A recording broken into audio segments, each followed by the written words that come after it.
salamanders, and Corax's Raven Guard, the traitors had all but destroyed those loyal to the Emperor as they had dropped on the world. Corax had survived the treacherous ambush, though only just. With the remnants of his legion, the Primarch had attacked and retreated, pursued across the wild hills and mountains of the world by half a dozen legions. Now the Raven Guard had been forced to stand at the last, driven into the open to face the wrath of their pursuers. The Raven Guard's first war at Isfahan had been a great victory. Their latest was a humbling defeat. It was a very different noise that provided the background symphony concluding Corax's latest campaign in the Isfahan system.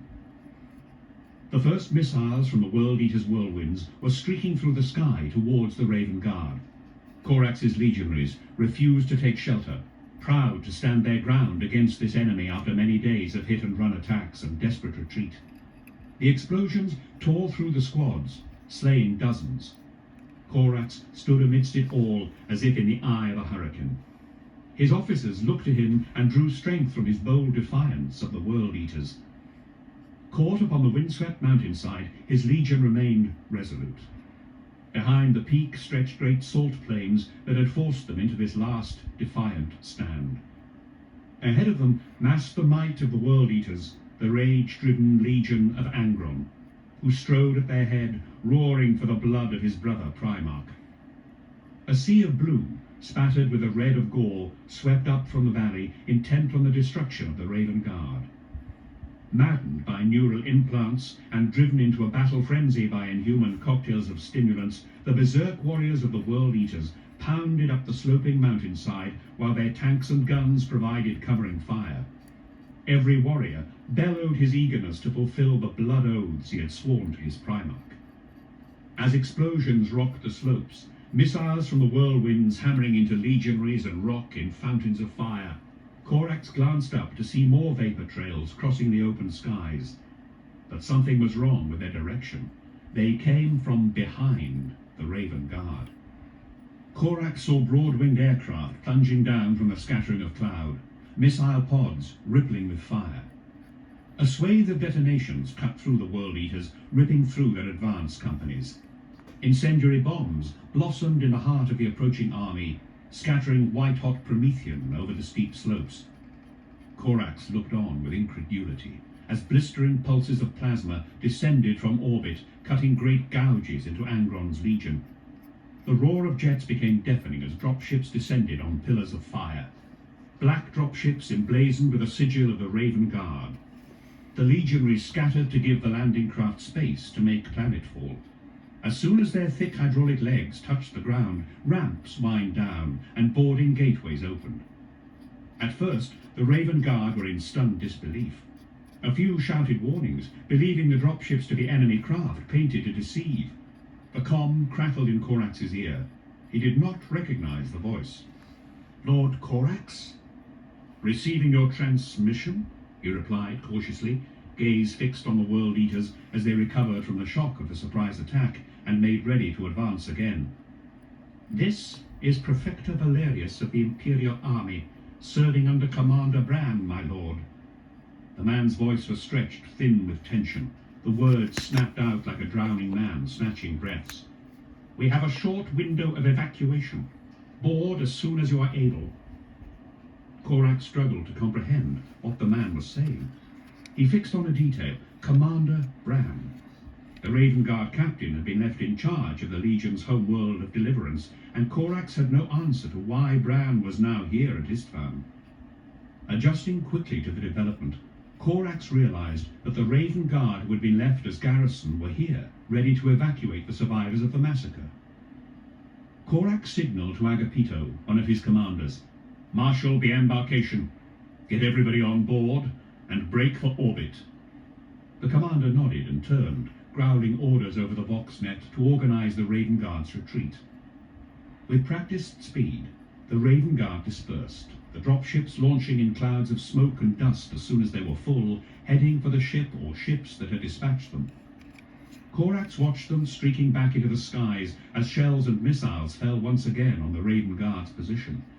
An explosion just to his left rocked him with its shockwave. Ignoring the blast, Corax glared down the slope at the approaching World Eaters and their leader. The Raven Guard Primarch had resigned himself to death here at the hands of his insane brother.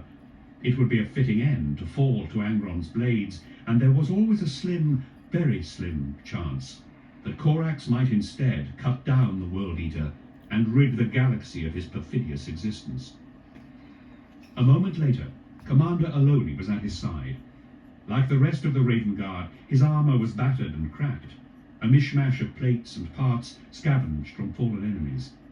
He had lost his helmet at some point and had not found a replacement. The commander's tanned, wrinkled face betrayed a mix of astonishment and concern. "Last transport, Lord." Tearing his gaze away from Angron, Corax saw a Stormbird with its assault bay open just a few meters away. Taking a deep breath, the Raven Guard Primarch reminded himself of the teachings he had drilled into his warriors, teachings he had lived by for the whole of his life. Attack, fall back, attack again. This was more than a tactical withdrawal. This was surrender. It ate at Corax's gut to depart Istvan in such shame. Corax glanced again at the dropship and back at the World Eaters. They were only a couple of 100 meters away. More than 75,000 of his legion had been killed by the traitors, many of them by the berserk legionaries rushing towards him. It was a dishonor to the fallen to abandon them, but it was pointless pride to believe that he could right the wrongs done here by himself. Attack, fall back, attack again. Fighting back his anger, Corax followed Aloni up the ramp, his boots ringing on the metal. As the ramp began to close, he looked out across the World Eater's army, baying like frustrated hounds as their prey slipped from their grasp. "We survived, Lord." Aloni's tone conveyed his utter disbelief at the truth of this. 98 days. Corax felt no urge to celebrate. He looked at Aloni and the other legionaries, sitting down on the long benches inside the transport compartment. "I came to Istvan with 80,000 warriors," the Primarch reminded them. "I leave with less than 3,000. His words hushed the jubilant mood, and a somber silence replaced it, the only sound that of the dropship's roar. Corax stood beside a viewing port, the deck rumbling beneath his feet, and looked at the hills of Urgal dropping away, picturing the thousands of fallen followers that he was leaving behind. "What do we do now?" asked Agapito. "We do what we have always done." Corax's voice grew in strength as he spoke, his words as much a reassurance to himself as his warriors. "We fall back, rebuild our strength, and attack again. This is not the last the traitors will know of the Raven Guard. This is defeat, but it is not the end. We will return." The cloud obscured his view, blanking it with whiteness, and he thought no more about the dead. Corax could not bear the bleak expressions of his warriors, and left to find himself a brief moment of sanctuary in the linking corridor that sloped gently up towards the cockpit. He was alone, and had time to consider what had happened. Twice in the last 100 days he had stared death in the face, and twice he had survived. He had not just been in battle, such hazard was the life of any legionary or primarch. He had been poised moments from death in a way he had never experienced before. Stooping to prevent his head from banging the passageway ceiling, Corax turned his back to the wall and leaned back, legs braced against the opposite side of the corridor. He took off his helmet and gazed numbly at the battered grill of his faceplate before dropping the helm to the floor from weary fingers. He saw the dents and cracks in his armor, its ornate engravings pitted with bolt-around impacts, the delicate designs smeared into ruin by las blasts and missile explosions. Beneath the plasteel and ceramite, his wounds ached. He could smell his own blood, clotted across a dozen grievous injuries. The Primarch's keen ears could pick up the background chatter of the communications net receiver in his discarded helmet, his subconscious mind absorbing the flow of information even as his conscious thoughts drifted elsewhere. The danger was not yet over. He knew he should contact Bran and establish the facts of the situation, but could not bring himself to do so just yet. From the Vox traffic, he surmised that there was a World Eater's battle barge nearby. Listening for a few more seconds as the Vox unit continued to relay the traitor's position and course, Corax discovered that the World Eater's ship had earlier been on an attack heading, but was now slowly withdrawing from the Raven Guard flotilla. The Primarch dismissed the threat as minimal, as recent events crowded his thoughts. Danger had been his companion since his first memories, and war had been his calling. Not once had he ever felt afraid to die, and even against the toughest enemies of the Emperor, he had approached every confrontation with a certainty of survival and victory. 98 days had washed away his confidence, nearly 100 days of staying one step ahead of his pursuers, nearly 100 days of being hunted by his fellow Primarchs, 98 days of constant movement, of attack and retreat, of counter-assault and withdrawal. He shuddered as he remembered the start of that testing time, when the traitors had revealed their intent, and Corax had come so close to death at the hands of Conrad Kurz, his brother who took such delight from being called the Night Haunter. Corax knew himself to be numbered amongst the best fighters in the service of the Emperor, and he had never considered Kurz his equal. Kurz was ill-disciplined, capable of sporadic genius, but equally prone to moments of emotional blindness, moments a warrior like Corax could exploit with deadly effect. Yet there had been something about the Night Haunter that had unnerved the Raven Guard's Primarch, an aura that had reached into Corax's spirit and found weakness. The hatred of Kurz had shocked him, adding to the devastation he had felt at the treachery of Horus and many of his fellow Primarchs. Yet it was no excuse for fleeing from Kurz. Fear. He had felt a moment of fear when confronted by his demented brother, and in the peace of the passageway he understood what it was that had caused him a moment of dread, looking into the dead eyes of the Night Haunter. They were moulded of the same stuff, Corax and Kurz, creatures born and raised in shadow and fear. Kurz had lived in the night-shrouded streets and alleys of Nostramo Quintus. Corax's infancy had been amongst the tunnels and dungeons of the prison moon of Lycaeus. Kurz and Corax alike had seen worlds enslaved to the will of evil men, where the weak and destitute had toiled until death for the power and pleasure of others. In that moment, subjected to the full brunt of the Night Haunter's scorn, Corax had realized how close he might have been to becoming the creature that was trying to kill him. Their lives were the toss of a coin apart. Corax had been taken in by men learned in politics and the human heart, and they had shown him compassion and support. Kurz had received no such upbringing and had become a figure of vengeance and terror. To look at Kurz had forced Corax to see himself as he might have been, shorn of the civilizing influence of others and the code and principles his mentors had instilled in him. In that moment, it had not been fear of Kurz that had unmanned Corax, but a dread of himself, and, to his shame, he had fled rather than destroy the object of his dread. Alone in that vestibule, on the roaring, shaking dropship, Corax despised himself for his moment of cowardice. He should have stayed and fought, should have slain the Night Haunter and killed pathetic Lorgar of the Word-Bearers straight after, denying the rebels 2 of their commanders, even though it might have cost him his life. Perhaps that was why he had been so resigned to die at the hands of Angron, to sacrifice himself to the World Eater to absolve the shame of his earlier weakness. The door from the cockpit hissed open, and Corax instantly straightened as best he could, resuming the poise of the Raven Guard Primarch, Master of Deliverance and Lord of the Legiones Astartes. The co-pilot was startled by Corax's presence just outside the door, his young face a mask of surprise. Corax smiled to ease the youth's shock. "What is it?" asked the Primarch. "Sorry, Lord, you were not answering your Vox. We have Commander Bran on the main link." "Very well," said Corax, nodding encouragement. "I will speak with him shortly." As the co-pilot slipped back into the cockpit, Corax looked past him and through the main canopy. Ahead, the battle barge of Commander Bran grew larger, a dark shape blotting out a swathe of stars. The Avenger, which Corax had last seen in orbit of Deliverance, was now here at Istvan, against all expectation, a sight that lifted his spirits. Bombardment cannon turrets jutted from the dorsal ridge of the ship, pointed at the world below. The weapons batteries were showing, deck upon deck of massed missile launchers and cannons, bared like the fangs of a hound.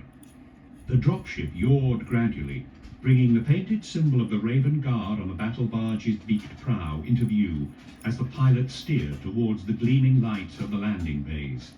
Beyond were sparks of light brighter than the stars, the plasma engines of more vessels.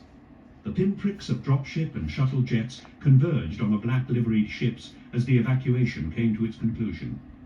Already the flotilla was turning away from the planet, ready to speed out into the void with the rescued legionaries.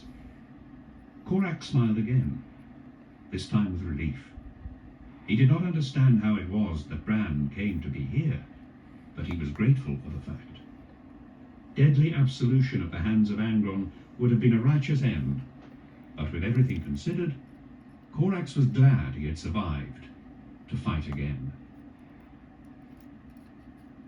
Bran stood in the docking bay, watching the dropships landing. The first ones to touch down were already disembarking their passengers. With weary steps, the survivors of the Raven Guard filed down the ramps onto the deck. They were a terrible sight. Most showed signs of injury. Their armor was a patchwork of colors. Here the silver of an iron warrior's shoulder pad, there the red breastplate of a word-bearer, cracked and broken, bloodied and stained. Every face Bran looked upon was etched with fatigue. Glassy-eyed, the last survivors of the drop site massacre trudged across the loading bay, welcomed by smiles and cheers from Bran's warriors. Serfs came forwards with food and drink on plain metal trays, which the dull-eyed legionaries gulped and wolfed down without ceremony, replenishing superhuman bodies tested to the limit by their long guerrilla war. Shoulder pads were stripped off, weapons taken away for repair, while apothecaries, tech marines and their assistants tended to the most immediate issues of injury and maintenance. Though the events that had led up to the return of the survivors were unique, the doctrine of the Legion remained the same. A battle, whether won, lost, or simply survived, was history, and the next battle would come soon enough. A warrior unprepared to fight again was no warrior at all. Though exhausted, their guns spent, their armor battered, their spirits stretched to breaking, the Raven Guard were in a war zone, and so they took up fresh bolters and magazines of ammunition and allowed the tech marines and apothecaries to render such help as was needed to allow them to fight again if the need arose. Half machine, half human servitors clunked and hissed through the growing throng, bearing crates of ammunition, boxes of grenades and spare parts for Legiones Astartes' power armor. Other servitors, hulking things with cranes for arms and tracks for legs, rumbled to the dropships, replenishing bombs and missiles from racks on trailers hitched to their metal spines. The last of the shuttles touched down. Bran approached it as the docking ramp lowered. The first legionary out was a bizarre sight, his armor a mess of colors and bare ceramite. Only his shoulder pad, bearing the Legion's badge, remained from his original suit. He took off his helmet and tossed it to the floor. "Agapito!" Bran laughed. He slapped a hand to his true brother's chest. "I knew you would be alive. Too stubborn to let something like this kill you." Bran looked closely at his brother, amazed by his outlandish appearance. A new scar ran from his right cheek to his throat, but beyond that it was the same face Bran had known for his whole life. Agapito returned the smile wearily. His deep brown eyes regarded Bran warmly. He reached a hand behind Bran's head and pulled him closer. The two touched foreheads in a sign of respect and comradeship. "I see you have not managed to stay out of trouble, Bran." The commander stepped back from Agapito to see Korax descending the ramp. The Primarch towered over his legionaries, his black armor showing as much wear and tear as that of those under his command. "I was monitoring your transmissions," said Korax. "Why did the enemy abort their attack?" "I have no idea, Lord Korax," said Bran. "Perhaps they thought better of taking on 3 vessels at once." "Where are they now?" asked the Primarch. "They've withdrawn to 100,000 kilometers," Bran replied. "They don't look as if they'll try to attack again." "Odd," said Korax. "Signal your other ships to make course for deliverance." "Yes, Lord Korax," Bran said, holding his fist to his chest. And where are we to head? Terra, replied the Primarch. I must have an audience.